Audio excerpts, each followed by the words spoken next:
ചട്ടമ്പി സ്വാമികളുടെ സന്ദേശം. പ്രപഞ്ചത്തിൽ പുരുഷനേക്കാൾ സ്ത്രീക്കാണ് പ്രാധാന്യം.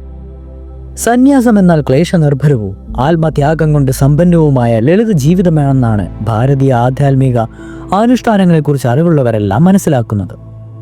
സന്യാസ്യം ആധ്യാത്മികമായ സമ്പ്രദായത്തിൽ അധിഷ്ഠിതമാണ്. മനുഷ്യനെ മനുഷ്യനാക്കുന്നവനായിരിക്കണം സന്യാസി എന്നതായിരുന്നു ചട്ടമ്പി സ്വാമികളുടെ സമീപനം. സ്വാർത്ഥത ഒട്ടുമില്ലാത്ത ജീവിതം നയിക്കുകയും പ്രപഞ്ച രഹസ്യങ്ങളെ മനുഷ്യ നന്മയ്ക്കായി ഉപയോഗിക്കുന്നതിനു വേണ്ടി അക്ഷീണം യത്നിക്കുകയും സ്വന്തം ജീവിതം മറ്റുള്ളവർക്കൊരു സന്തോഷമായി നൽകുകയും ചെയ്യുക എന്നായിരുന്നു ആ മഹാസന്യാസിയുടെ ജീവിത ദൗത്യം. സ്വന്തം ജീവിതക്രമത്തിലൂടെ മറ്റുള്ളവർക്ക് മാർഗദീപമാകുന്ന മഹാജ്ഞാനികളാണ് ആധ്യാത്മികതയുടെ കുടീരങ്ങളെന്ന് വിശ്വസിക്കുവാൻ ഇഷ്ടപ്പെട്ടിരുന്ന ആത്മീയ ആചാര്യനായിരുന്നു ശ്രീ ചട്ടമ്പി സ്വാമികൾ. സിംഹത്തെ പോലുള്ള ശരീരവും ഊർജ്ജസ്വലമായ വാക്വിലാസവും ചട്ടമ്പി സ്വാമികളെ സാധാരണ ജനത്തിന് അപ്രാപ്യനെന്ന് തോന്നിച്ചിരുന്നുവെങ്കിലും സാധാരണക്കാരിൽ സാധാരണക്കാരനായിരുന്നു അദ്ദേഹം. സ്ഥിരമായ ഒരു സ്ഥാപനം നിർമ്മിക്കുകയോ ജനസേവനാർത്ഥം ജനങ്ങൾക്കിടയിൽ ഇറങ്ങി പ്രവർത്തിക്കുകയോ അദ്ദേഹം ചെയ്തിട്ടില്ല എന്നത് ശരിയാണെങ്കിലും വസുധൈവ കുടുംബകം എന്ന സങ്കല്പത്തിൽ അധിഷ്ഠിതമായ വിശാലമായ ജനസമൂഹവും ജനവ്യവസ്ഥയുമായിരുന്നു അദ്ദേഹത്തിൻ്റെ ആലോചനയിൽ ഉണ്ടായിരുന്നത്. കർക്കശമായ ഗുരുശിഷ്യ ബന്ധങ്ങളോ സമുദായ സ്പർദ്ധയോ ലാഭനഷ്ട കണക്കുകളോ അതിനെ ചൊല്ലിയുള്ള വ്യവഹാരങ്ങളോ അദ്ദേഹത്തെ ഒരു തരത്തിലും ബന്ധിച്ചിരുന്നില്ല. പാണിനി, പതഞ്ജലി, കാണാദൻ, കപിലൻ, ഗൗതമൻ എന്നീ മഹാചാര്യന്മാരെ പോലെ അപ്പാൾ സുന്ദരമാണ് കാവ്യചരിതയും തായ്മനേവരും പട്ടണക്കാരും സ്വാമികളുടെ ചിന്താമണ്ഡലത്തെ സ്വാധീനിച്ചിരുന്നു. ജാതീയമായ ദുഷ്പ്രവണതകൾക്ക് ആ മഹാമനസ്സിനെ പിടിച്ചുകുലയ്ക്കുവാൻ ഒരിക്കലും കഴിഞ്ഞില്ല. പ്രതിസന്ധി ഘട്ടങ്ങളിലെല്ലാം സംയമനം കൈവിടാതെ അക്ഷോഭനായി നിലകൊണ്ട സ്വാമികൾ എല്ലാ ജീവജാലങ്ങളോടും കരുണയോടെ പെരുമാറുകയെന്ന സമീപത്തിൽ നിന്നും ഒരിക്കലും വിട്ടുവീഴ്ച ചെയ്തിരുന്നില്ല. ജീവികളോടും കുഞ്ഞുങ്ങളോടും അദ്ദേഹം പുലർത്തിയിരുന്ന ആഹ്ലാദപൂർണമായ പെരുമാറ്റം ആ പരിസരം മുഴുവനും ആനന്ദം കൊണ്ട് നിറയ്ക്കും വിധത്തിലുള്ളതായിരുന്നു. ശിശുസഹജമായ നിഷ്കളങ്കതയായിരുന്നു അദ്ദേഹത്തിൻ്റെ സവിശേഷതകളിലൊന്ന്. ധർമാധിഷ്ഠമായ തൻ്റെ പ്രവർത്തനങ്ങൾ പ്രചരണോപാധിയാക്കുവാൻ അദ്ദേഹത്തിന് യാതൊരു താല്പര്യവുമില്ലായിരുന്നു. മനുഷ്യ മനസ്സിലേക്ക് ആഴ്ന്നിറങ്ങുവാനും അനായാസം അതിനെ മനസ്സിലാക്കുവാനുമുള്ള അസാമാന്യ ശേഷി അദ്ദേഹത്തിനുണ്ടായിരുന്നു. ഒരു വലിയ ജലാശയത്തിൽ നിന്ന് ചെറുതോടുകൾ വഴിവരേണ്ട ഭൂമിയെ ബലഭൂഷ്പിയാക്കുന്നത് പോലെ സാംസ്കാരികവും ഉന്നതിയുമില്ലാത്ത ഒരു ജനവിഭാഗത്തിന് ആശയവും ചൈതന്യവും പകർന്നു കൊടുത്തതിൽ ചട്ടമ്പി സ്വാമികൾ വിജയിച്ചു. സ്നേഹത്തിൻ്റെ മാഹാത്മ്യത്തെ പ്രശംസിക്കാത്ത എഴുത്തുകാരോ യോഗ്യവര്യന്മാരോ ഇല്ല. സകല മതങ്ങളുടെയും അമന്തർധാര സ്നേഹം തന്നെയാണ്. ആധ്യാത്മിക പരിവർത്തനത്തിൻ്റെ ഒരു പുതിയ പാത വെട്ടിത്തുറന്ന സ്വാമികൾ സ്നേഹവാത്സല്യങ്ങളുടെ പ്രതീകമായിരുന്നു. ലോകമെമ്പാടും വ്യാപിച്ചു കിടന്നിരുന്ന വിപുലമായ സ്നേഹ ചക്രവാളമായിരുന്നു സ്വാമികളുടെ സാമ്രാജ്യം. പട്ടികളെയും ഉറുമ്പുകളെയും എലികളെയും ഒക്കെ സ്വന്തം സഹോദരങ്ങളെ പോലെയാണ് അദ്ദേഹം വാത്സല്യപൂർവ്വം പരിചരിച്ചിരുന്നത്. സ്വന്തം സ്നേഹവാത്സല്യങ്ങൾക്ക് വിധേയരായ ജീവികളെ എവിടെ വെച്ചായാലും സ്വാമികൾ മറക്കുകയില്ല. ഒരുപറ്റം ഉറുമ്പുകളെ കണ്ടപ്പോൾ സ്വാമികൾ സ്നേഹപൂർവ്വം അവരോട് ഇങ്ങനെ പറഞ്ഞു: നമ്മുടെ പഴയ കൂട്ടുകാർ ഉറുമ്പത്താന്മാരെല്ലാം ഇപ്പോഴും എങ്ങനെയിരിക്കുന്നു? അവരെല്ലാം അവിടെ തന്നെയുണ്ടോ?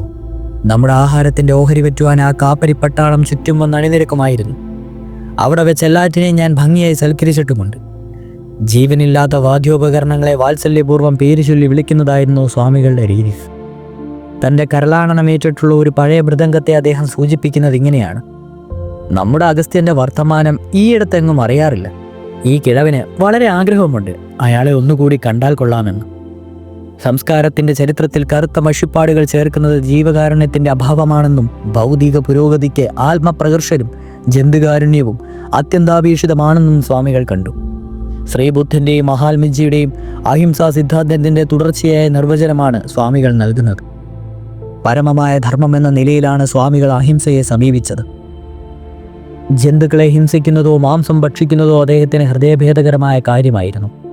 ഒരിക്കൽ വണ്ടിക്കാരൻ കാളയെ അടിച്ചപ്പോൾ റോഡിലൂടെ നടന്നുപോയ സ്വാമികൾക്ക് വേദന സഹിക്കുവാൻ കഴിഞ്ഞില്ലത്രേ. തൻ്റെ ശരീരത്തിലാണ് ആ അടി കൊണ്ടുവന്നതെന്ന മട്ടിൽ അദ്ദേഹം ഒന്ന് പൊളഞ്ഞു. തുടയിൽ അമർത്തി തുടച്ചു. ഹിംസാത്മകമായ പൊതുലോക ക്രമത്തിൽ അഹിംസയെ പുനഃപ്രതിഷ്ഠിക്കുവാനായിരുന്നു സ്വാമികൾ ലക്ഷ്യമിട്ടത്. ജീവകാരുണ്യ നിരൂപണത്തിൽ സ്വാമികൾ പറയുന്നത് ഇങ്ങനെയാണ്: പ്രകൃതി സൃഷ്ടി ഹിംസയ്ക്കായിട്ടല്ല. അല്പനേരമെങ്കിലും അങ്ങനെ ആയാലും മിണ്ടാതെയും ഭക്ഷിക്കാതെയും ശ്വാസം അടക്കിക്കൊണ്ടിരിക്കാമെങ്കിൽ അത്രയും നേരം അഹിംസകനായി ഇരിക്കാനെങ്കിലും കഴിയും. ജന്തുക്കളെ കൊന്നു തിന്നുന്നത് മനുഷ്യധർമ്മമാണെന്നും മനുഷ്യൻ്റെ ഭക്ഷണത്തിന് വേണ്ടിയാണ് അവ സൃഷ്ടിക്കപ്പെട്ടിരിക്കുന്നതുമെന്നുള്ള സിദ്ധാന്തം ശരിയല്ലെന്നായിരുന്നു സ്വാമികളുടെ പക്ഷം. അങ്ങനെയെങ്കിൽ കടുവ, പുലി, സിംഹം എന്നിങ്ങനെയുള്ള ഹിംസ്ര ജന്തുക്കൾ മനുഷ്യനെ പിടിച്ച് തിന്നുന്നത് നീതിയുക്തമാണെങ്കിൽ അതിനായിട്ടാണ് മനുഷ്യൻ സൃഷ്ടിക്കപ്പെട്ടിട്ടുള്ളതെന്ന വാദവും ന്യായീകരിക്കേണ്ടതായി വരുമെന്നായിരുന്നു സ്വാമിപക്ഷം. അഹിംസയെ തന്നെ ഉന്നത യോഗ്യം ലഭിക്കുവാൻ സ്വാമികൾ ചില നിലകളെക്കുറിച്ച് പറയുന്നുണ്ട്. ഇപ്രകാരം 3-4 നിലകൾ കടന്നുപോയവരാണ് സസ്യാഹാരികൾ.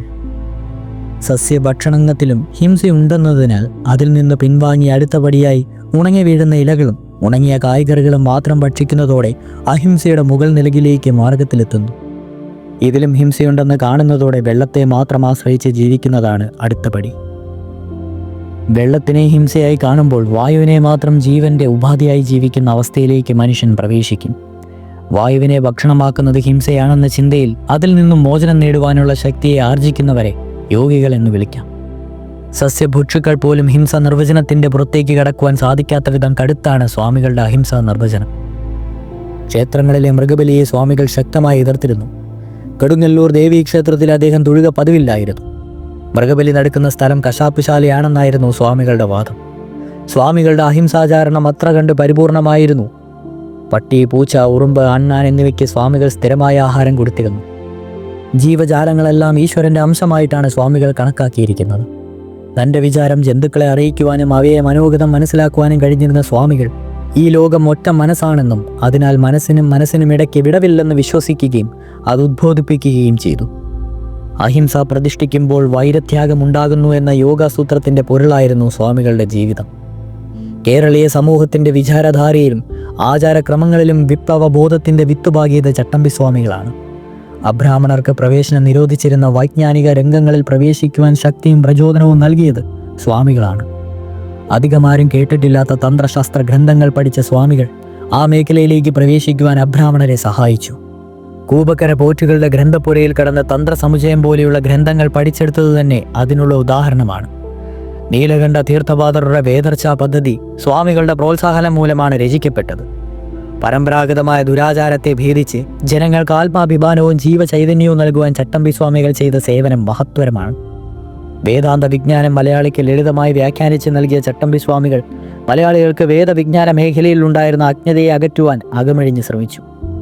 പരമ്പരാഗതമായ അനാചാരങ്ങൾ നീക്കം ചെയ്യുവാനും അന്ധവിശ്വാസങ്ങളുടെ വലയത്തിൽ നിന്നും മലയാളി സമൂഹത്തെ മോചിപ്പിച്ച് ആത്മാഭിമാനവും ഉത്സാഹവും പ്രദാനം ചെയ്യുവാനും ചട്ടമ്പിസ്വാമികളെപ്പോലെ അകമഴിഞ്ഞ് പരിശ്രമിച്ചിട്ടുള്ള യോഗിവര്യന്മാർ വേറെയുണ്ടെന്ന് തോന്നുന്നില്ല.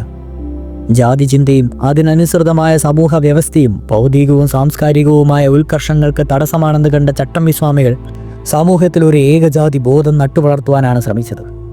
കീഴ്വഴക്കത്തിൻ്റെ പരുക്കൻ കർക്കശ്യങ്ങളെ ഭേദിച്ച് സമുദായ വിവേചനത്തിൻ്റെ മതിലുകൾ പൊളിക്കും ഒട്ടും അനായാസമായിരുന്നില്ല. നായന്മാരിൽ തന്നെയുള്ള അവന്തര വിഭാഗങ്ങൾ തമ്മിൽ സഹവസിക്കുകയോ ഒരുമിച്ച് ആഹാരം കഴിക്കുകയോ ചെയ്യാതിരുന്ന കാലത്താണ് അഭിജാത നായർ കുടുംബത്തിൽ ജനിച്ച ബ്രാഹ്മണപുത്രനായ സ്വാമികൾ ഈഴവ ഗ്രഹങ്ങളിൽ താമസിക്കുവാനും അവിടെ നിന്ന് ആഹാരം കഴിക്കുവാനും തയ്യാറായത്. ഈ ആചാര നിഷേധം മൂലം യഥാസ്ഥിതികൾക്കും നായർ പ്രഭുക്കന്മാർക്കും സ്വാമിയോട് അവജ്ഞ തോന്നിയിരുന്നു. സകല ജാതികളും ഒന്നാണ് എന്ന ബോധം കുട്ടിക്കാലത്തെ കുഞ്ഞൻപിള്ളിയിൽ അടിച്ചുറച്ചതാണ്, അല്ലാതെ മറ്റാരും അടിച്ചേൽപ്പിച്ചതല്ല. സർവ്വചരാചരങ്ങളെയും സ്നേഹിച്ച അവയെ തൻ്റെ സഹജീവികളായി കണ്ട സ്വാമികൾക്ക് ഈ ലോകം തന്നെയായിരുന്നു സ്വന്തം കുടുംബം. ഭൗതികമായി ഇണങ്ങിച്ചേരുന്ന എല്ലാ മനുഷ്യരെയും ജീവികളെയും ചേർത്ത് ഒരു സമുദായത്തെ വാർത്തെടുക്കുകയായിരുന്നു സ്വാമികളുടെ ലക്ഷ്യം. സ്നേഹമെന്ന ശൃംഖല കൊണ്ട് ചേർത്ത് കിട്ടിയ ഒരു പുതിയ സാമൂഹ്യ വ്യവസ്ഥിതി കെട്ടിപ്പടുക്കുവാനായിരുന്നു സ്വാമികളുടെ പരിശ്രമം. ഈ ലോകത്തിലുള്ള സകല ജീവികളും സന്തോഷത്തോടെ ജീവിക്കുക എന്നതായിരുന്നു അദ്ദേഹത്തിൻ്റെ നീതിശാസ്ത്രം.